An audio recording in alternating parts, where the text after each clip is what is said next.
Le guide suprême de l'Iran, l'ayatollah Khamenei, a fait sa première apparition publique depuis les frappes aériennes américaines sur les installations nucléaires et il a déclaré qu'elle n'avait rien accompli. Il a revendiqué la victoire dans le conflit avec Israël et a déclaré que les frappes n'étaient guère plus qu'une démonstration de la part du président Trump. Si les rapports des services de renseignement concluent que l'Iran peut enrichir de l'uranium à un niveau qui vous inquiète, envisageriez-vous de bombarder à nouveau le pays? Bien sûr, sans aucun doute, absolument. La Chine est en panique à propos de la frappe israélienne contre l'Iran. Vous voyez, Israël vient de détruire la raffinerie de pétrole iranienne à Tabriz. 90% du pétrole iranien va directement en Chine, et maintenant cet approvisionnement est menacé. Et comme si cela ne suffisait pas, Israël a également annoncé que cette opération se poursuivra encore quelques jours. Maintenant, la Chine craint qu'Israël n'attaque cette petite île, l'île de Karg, car sans cette île, l'économie chinoise serait paralysée. Alors, qu'y a-t-il sur cette île qui la rend si cruciale et pourquoi devient-elle une cible aussi importante ? Avant de commencer, assurez-vous d'appuyer sur les boutons j'aime et s'abonner juste en dessous. Cela nous aide à vous proposer régulièrement d'excellents contenus comme celui-ci. Commençons maintenant par l'histoire de l'île de Karg. L'île elle-même est vraiment petite, seulement 7,7 miles carrés, ou environ 20 km carrés pour être précis. Elle n'était pas utile pour beaucoup de choses, mais depuis les années 1950, elle est devenue un immense centre pétrolier. Vous voyez, elle a un emplacement idéal pour servir de terminal pétrolier. Elle est située à seulement 25 km, ou 16 miles, au large des côtes de l'Iran, en plein golfe Persique. Et comme elle dispose d'un accès en eau profonde, elle peut accueillir de gros pétroliers qui ne pourraient pas accoster dans d'autres ports iraniens. Les autres ports de la région ne conviennent pas, car ils sont fréquemment frappés par des tempêtes. De plus, dans le sud-ouest de l'Iran, la plupart des champs pétrolifères iraniens sont tout proches, ce qui constitue un autre avantage considérable. Ces champs pétrolifères représentent environ 10% des réserves mondiales de pétrole, soit environ 150 milliards de barils. Ainsi, la Compagnie nationale iranienne de pétrole, ou Compagnie nationale iranienne de pétrole, a commencé la construction sur l'île de Karg en 1959. Ils ont relié l'île au continent avec plusieurs pipelines sous-marins, connectant l'île à la plupart des champs pétrolifères d'Iran. Et peu de temps après, le terminal pétrolier de Karg avait une capacité d'exportation de millions de barils par jour, avec des dizaines de réservoirs de stockage et des quais construits à cet effet. Le terminal pétrolier de Karg pouvait traiter 3 types de pétrole, à savoir le brut léger, le brut lourd et le pétrole offshore provenant des champs pétrolifères en mer. Et l'île n'était pas seulement utilisée comme terminal pétrolier pour l'exportation de pétrole brut. En 1969, la Compagnie nationale iranienne de pétrole a coopéré avec la compagnie pétrolière américaine, ou AMHECO, pour établir l'installation pétrochimique de Karg. Elle transformerait le pétrole brut et le gaz liquide en soufre, et elle raffinerait également le pétrole sur place avant son exportation, rendant ainsi les exportations de l'Iran encore plus précieuses. Au début, toutes ces exportations étaient chargées sur les pétroliers depuis l'île elle-même, mais avec l'arrivée de pétroliers pesant plus de 270 000 tonnes, un quai artificiel a été ajouté près de la côte sud-est en 1970, et il a été achevé en 1974. La profondeur maximale à ce nouveau quai était de 32 mètres, ce qui signifiait qu'il pouvait accueillir des superpétroliers allant jusqu'à 500 000 tonnes. Ces pétroliers peuvent être remplis en 24 à 48 heures, et ils peuvent effectuer le trajet de 400 000 nautiques jusqu'au détroit d'Ormuz en 24 à 30 heures. Et au moment où l'île artificielle a été ajoutée, Karg traitait environ 90% des exportations totales de pétrole de l'Iran, exportant 6 millions de barils par jour au plus fort. Cela a constitué la colonne vertébrale de l'économie croissante de l'Iran, car dans les années 1970, l'Iran enregistrait régulièrement des taux de croissance du produit intérieur brut à 2 chiffres. La ville de Téhéran connaissait une croissance rapide, et le pays se modernisait à un rythme sans précédent. Ça a l'air génial, non ? Eh bien, de façon surprenante, la population n'était pas vraiment heureuse. Vous voyez, il y avait beaucoup d'investissements étrangers dans l'industrie pétrolière de l'Iran dès le début. Le pétrole a été découvert en 1908 par un groupe d'entrepreneurs britanniques, et les premiers champs pétrolifères de l'Iran ont été développés par la Anglo-Persian Oil Company, qui deviendra plus tard British Petroleum. Le problème, c'est que la majeure partie de cet argent du pétrole allait dans les mains des Britanniques, ce que la population n'aimait pas. Ainsi, en 1953, le premier ministre iranien a tenté de nationaliser l'industrie pétrolière, ce qui a nui aux intérêts occidentaux. Le Royaume-Uni et les États-Unis n'ont pas apprécié cela, et ensemble, la CIA et le Military Intelligence, CIS, ont organisé un coup d'État pour renverser le gouvernement iranien. Ils ont réinstallé le Shah, en gros le roi d'Iran, et lui ont donné beaucoup plus de pouvoir qu'auparavant, l'établissant comme un dictateur. Et la population générale d'Iran croyait vraiment qu'il défendait des intérêts étrangers. Il coopérait militairement avec les États-Unis et signait des accords commerciaux avec des entreprises occidentales, ce qui était très impopulaire. Lorsque le Shah a commencé à réprimer l'opposition politique en utilisant sa police secrète appelée la SAVAK, les gens en avaient vraiment assez. Maintenant, nous parlons d'une frappe militaire sur les infrastructures pétrolières iraniennes. Et croyez-moi, YouTube n'aime pas ce genre de contenu. C'est trop réel, trop politique, trop controversé. Alors, avant que ça ne soit enterré, aidez-moi à le garder en vie. Aimez et abonnez-vous à la vidéo. Merci beaucoup. En 1979, d'énormes manifestations ont éclaté, organisées par différents groupes politiques. Et finalement, le Shah a été renversé et remplacé par des extrémistes islamistes. Ces islamistes n'étaient de loin pas la majorité politique, mais ils étaient les plus féroces et les mieux organisés. Ainsi, au milieu du chaos, ils ont instauré la République islamique d'Iran. Ce nouveau gouvernement a expulsé les compagnies pétrolières étrangères et la compagnie nationale iranienne de pétrole est devenue entièrement dirigée par des Iraniens. Cela ne s'est pas bien passé au début, car la production et les exportations de pétrole ont chuté de façon spectaculaire. Les entreprises étrangères sont parties avec tout leur savoir-faire technique, et de nombreux expatriés ont fui par crainte de persécution. De plus, la République islamique d'Iran est rapidement entrée en conflit avec les États-Unis, le plus grand marché pour le pétrole. Parce qu'en 1979, la crise des otages a commencé à l'ambassade des États-Unis à Téhéran. 53 Américains ont été pris en otage par des étudiants armés pendant 444 jours, et les relations entre les États-Unis et l'Iran se sont détériorées.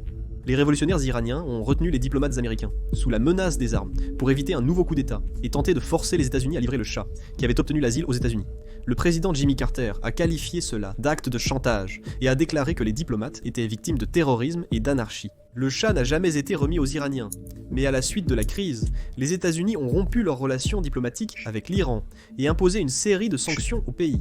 En plus du fait que l'Iran ne pouvait pas vendre de pétrole aux États-Unis, il lui était également interdit d'importer des technologies et équipements pétroliers fabriqués en Amérique. C'était un gros problème parce que les États-Unis dominaient ce marché, ce qui a laissé un énorme vide dans les opérations pétrolières de l'Iran, y compris celle de l'île de Karg. Et à peine un an après la révolution iranienne, la situation a empiré. Vous voyez, Saddam Hussein, le dirigeant de l'Irak, a décidé d'envahir l'Iran pour tenter d'étendre son territoire et de conquérir plus de champs pétrolifères. Il était soutenu par les États-Unis et la Grande-Bretagne qui ont fourni à l'Irak des armes et un soutien en renseignement dans le but de briser le régime iranien. Une partie de la stratégie de Saddam était de bombarder à plusieurs reprises l'île de Karg afin d'étouffer l'économie iranienne. Les installations pétrolières de l'île ont été presque détruites et l'Iran a dû les réparer en permanence. La seule raison pour laquelle l'île était encore partiellement opérationnelle pendant la guerre était sa surcapacité initiale énorme. Avant le début des combats, elle avait une capacité d'exportation maximale de 9 à 10 millions de barils par jour. Mais à cause de l'attaque, l'Iran a également dû se tourner vers d'autres terminaux pétroliers pour exporter en utilisant des pétroliers plus petits. Tout au long de la guerre, qui a duré jusqu'en 1988, la production de pétrole brut en Iran est restée bien inférieure à la normale. Elle était passée de 6 millions de barils par jour avant la guerre à 2 à 3 millions de barils par jour pendant la guerre, principalement à cause des attaques contre l'île de Karg. Au total, la guerre Iran-Irak a entraîné plus de 1000 milliards de dollars de pertes financières, et la perte de revenus pétroliers y a largement contribué. Après des années de combats et un demi-million de victimes, la guerre s'est finalement terminée dans une impasse, sans changements territoriaux majeurs. Dans ce nouvel environnement, après 1988, l'Iran est entré dans une phase de reconstruction lente mais régulière, dans laquelle l'industrie pétrolière a joué un rôle majeur. L'île de Karg a été reconstruite, avec des installations de chargement de pétrole réparées, une raffinerie remise en état, et même de nouvelles bases militaires pour la protéger lors de potentielles attaques futures. L'Iran a importé des technologies d'équipement pétrolier de ses nouveaux alliés, à savoir la Russie et la Chine, afin de reconstruire lentement ses champs pétrolifères, ses oléoducs et ses terminaux. Et au début des années 2000, l'Iran produisait à nouveau 4 millions de barils de pétrole par jour. Et il en exportait 2 millions de barils par jour. Ce n'était toujours pas comparable au niveau d'exportation d'avant que ces types ne prennent le pouvoir, principalement parce que l'Iran ne pouvait pas vendre ce pétrole aux États-Unis, mais l'Iran a trouvé d'autres clients, comme le Japon, l'Europe et des marchés émergents comme la Chine et l'Inde. Il a également commencé à vendre son pétrole à son voisin, la Turquie. L'approvisionnement en pétrole bon marché a également stimulé la croissance économique dans le pays, car l'Iran a connu une reprise économique rapide dans les années 2000. Son produit intérieur brut était passé de 110 milliards en 2000 à 640 milliards en 2012. Cela a aidé le régime iranien à rester au pouvoir. Mais cela n'a pas duré longtemps. Vous voyez, l'Iran n'a pas utilisé tout l'argent du pétrole pour améliorer la qualité de vie dans le pays. Au lieu de cela, il a commencé à financer des guerres par procuration au Moyen-Orient, comme les Houthis au Yémen, le Hamas à Gaza et le Hezbollah au Liban. L'Iran a appelé cela l'axe de la résistance, et l'objectif était de répandre l'idéologie islamique révolutionnaire de l'Iran et d'étendre sa sphère d'influence. À terme, l'Iran veut rayer Israël de la carte, chasser complètement les puissances occidentales du Moyen-Orient et devenir plus puissant que les nations arabes dirigées par l'Arabie Saoudite. D'autres pays, dont les États-Unis, n'ont pas apprécié ce programme et ont continué à sanctionner et à isoler le pays. Mais le moment où tout a vraiment dérapé, c'est lorsque l'Iran a commencé à poursuivre des capacités nucléaires. Parce qu'en 2002, les États-Unis ont accusé l'Iran de tenter de fabriquer des armes nucléaires, ce qui violerait le traité de non-prolifération. Et au fil des années suivantes, l'Iran a continué à enrichir de l'uranium de plus en plus près du niveau militaire, ce qui a entraîné d'énormes tensions. Ainsi, de 2011 à 2013, les États-Unis et l'Union européenne ont lancé d'importantes séries de sanctions visant la banque centrale iranienne et les acheteurs de pétrole iraniens, et coupant l'Iran du système bancaire Society for Worldwide Interbank Financial Telecommunication. En conséquence, les exportations de pétrole iranien ont chuté de plus de 50%. L'économie iranienne est entrée dans une grave récession. En 2015, il y a eu un certain espoir avec le plan d'action global commun. Les États-Unis, la Chine, la France, la Russie, le Royaume-Uni, l'Allemagne et l'Union européenne ont signé un accord avec l'Iran, qui a accepté de restreindre son programme nucléaire en échange d'un allègement des sanctions. Mais lorsque Donald Trump est arrivé au pouvoir en 2016, il pensait que l'Iran violait l'accord. Alors il a abandonné le plan d'action global commun et a imposé des sanctions encore plus sévères à l'Iran. Ces sanctions visaient l'ensemble de l'économie iranienne, et le président Donald Trump a même menacé de sanctionner les acheteurs étrangers de pétrole iranien. La crise économique en Iran s'est aggravée, et elle a atteint son point le plus bas en 2020, lorsque son produit intérieur brut n'était que de 40% du pic de 2012.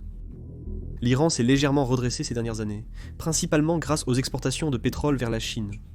Cela fait partie du commerce pétrolier de l'ombre, qui était un moyen pour la Chine d'éviter les sanctions des États-Unis. En gros, les pétroliers iraniens transfèrent leur pétrole au milieu de l'océan vers un autre pétrolier. Ces pétroliers sont souvent désignés par des navires malaisiens ou émiratis, et ils éteignent leurs transpondeurs pour éviter d'être détectés. Des tactiques similaires sont utilisées pour fournir du pétrole à d'autres pays, comme l'Inde, et cela permet à l'Iran d'exporter actuellement environ 1 500 000 barils de pétrole par jour.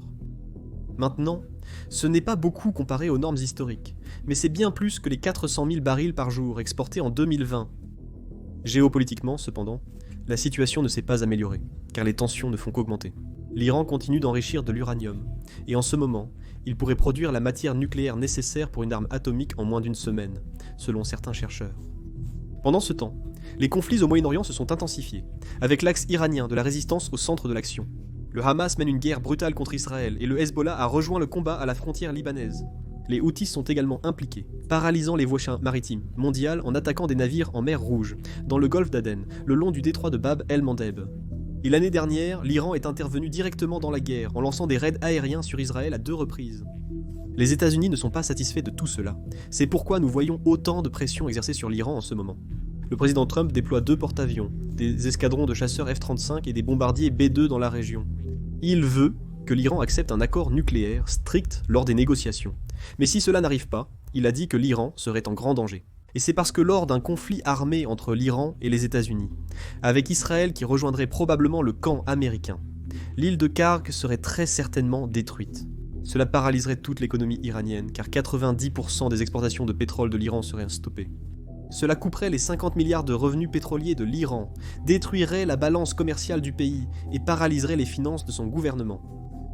Actuellement, plus de 65% des revenus pétroliers des compagnies pétrolières nationales vont au gouvernement, qui en consacre ensuite une grande partie à l'armée et à l'axe de la résistance. L'armée iranienne sera également touchée directement, car elle est de plus en plus impliquée dans le secteur pétrolier lui-même.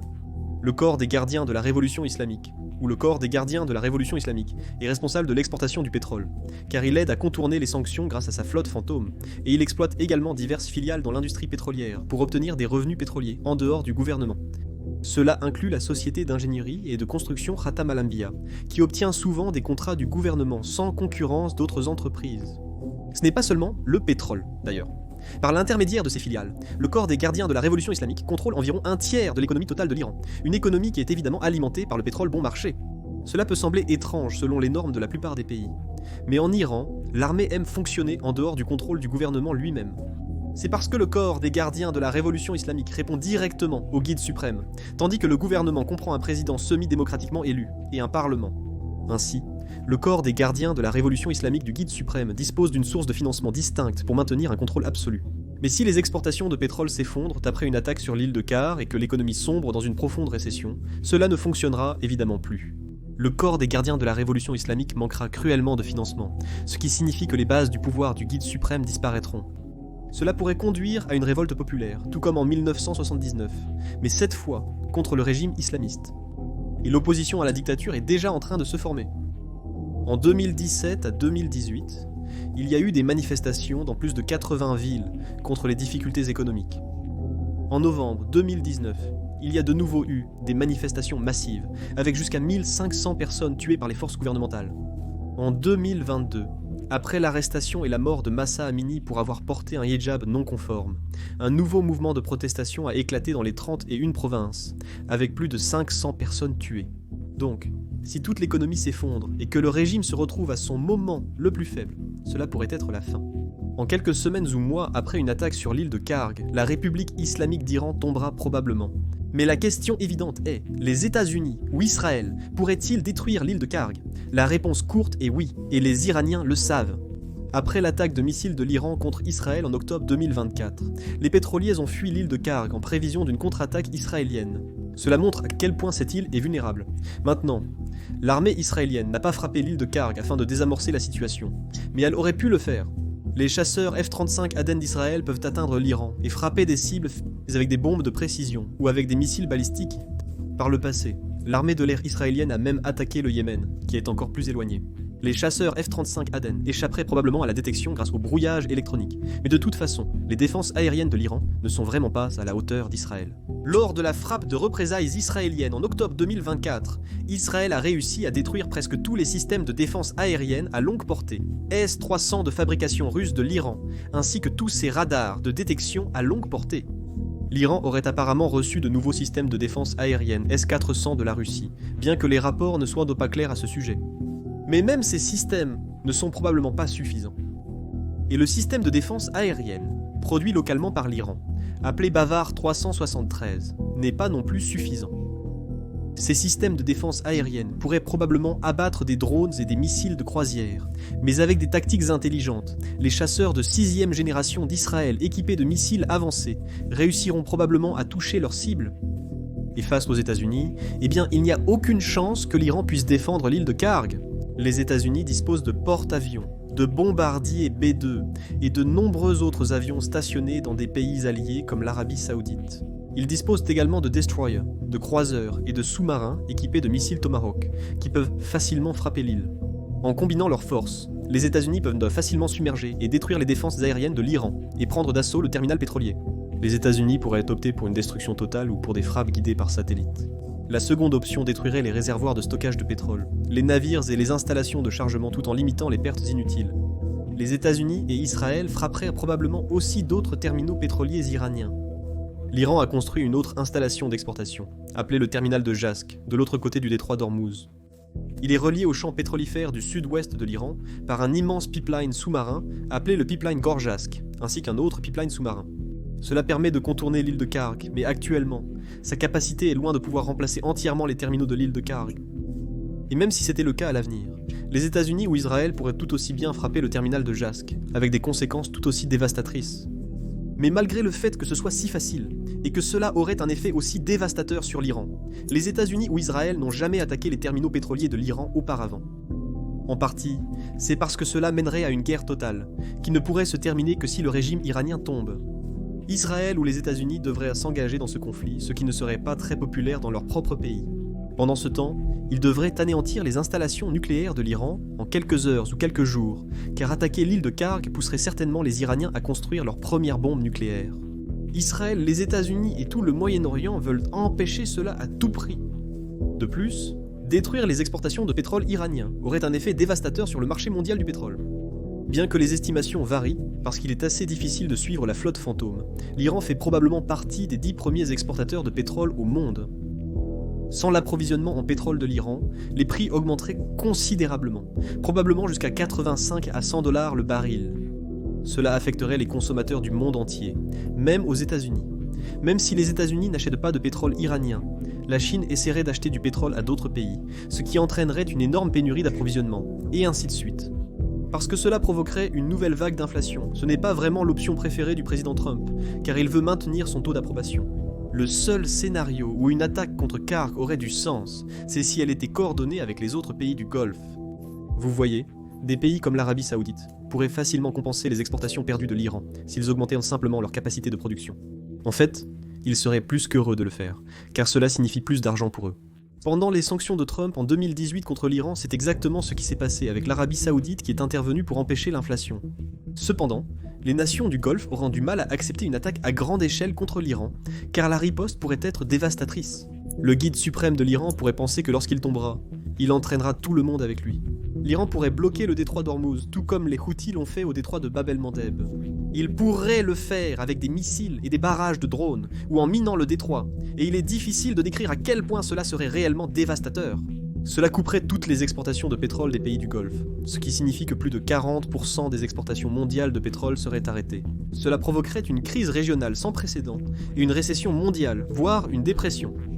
En fin de compte, c'est un scénario dans lequel le régime iranien ne survivrait pas, car l'Iran s'effondrerait avant le reste du monde. Mais cela causerait beaucoup de souffrance pour la région et pour le reste du monde, ce qui, probablement, n'en vaudrait tout simplement pas la peine. Alors, espérons que cela n'en arrive jamais à une telle escalade de violence, et que les États-Unis et l'Iran puissent conclure un nouvel accord pour assurer la paix. Mais dans un véritable scénario de guerre, l'île de Karg est la raison pour laquelle la République islamique d'Iran ne survivrait pas. Merci d'avoir regardé.